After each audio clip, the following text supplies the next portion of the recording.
Achayans gold 20 വർഷത്തെ പാരമ്പര്യം 26 ഷോറൂമുകൾ. Call 8590046916. Muvattupuzha നഗരസഭയുടെ വിവിധ ഭാഗങ്ങളിൽ രാത്രികാലങ്ങളിൽ വഴിവിളക്കുകൾ തെളിയാത്തത് പൊതുജനങ്ങൾക്ക് ദുരിതമാകുന്നു. രാത്രിയുടെ മറവിൽ സാമൂഹിക വിരുദ്ധരുടെ ശല്യം രൂക്ഷമാകുന്നതായി പരാതിയുണ്ട്. മൂവാറ്റുപുഴ നഗരസഭയുടെ വിവിധ ഭാഗങ്ങളിൽ രാത്രികാലങ്ങളിൽ വഴിവിളക്കുകൾ തെളിയാത്തത് പൊതുജനങ്ങൾക്ക് ദുരിതമാകുന്നു. നഗരസഭ സ്ഥാപിച്ചിരിക്കുന്ന വഴിവിളക്കുകൾ തെളിയാത്തതാണ് നഗരത്തെ രാത്രിയായാൽ കൂരിരുട്ടിലാക്കുന്നത്.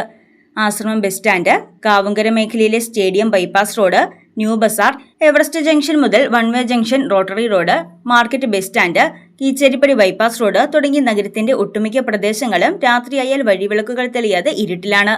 ആശ്രമം ബസ് സ്റ്റാൻഡിന് സമീപത്തുള്ള വഴിവിളക്കുകൾ തെളിയാത്തതിനാൽ സ്റ്റാൻഡിനോട് ചേർന്നുള്ള ബസ് കാത്തിരിപ്പ് കേന്ദ്രവും ഇരുട്ടിലാണ്. ഇതോടെ സ്ത്രീകളും കുട്ടികളും ഉൾപ്പെടെയുള്ള യാത്രക്കാർ ദുരിതത്തിലാവുകയാണ്.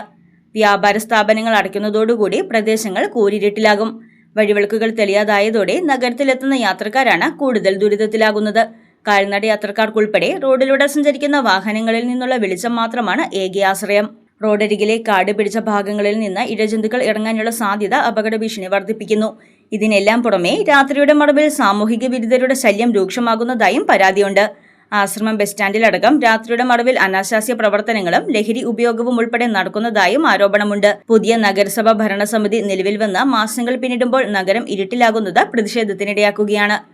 News desk Muvattupuzha news.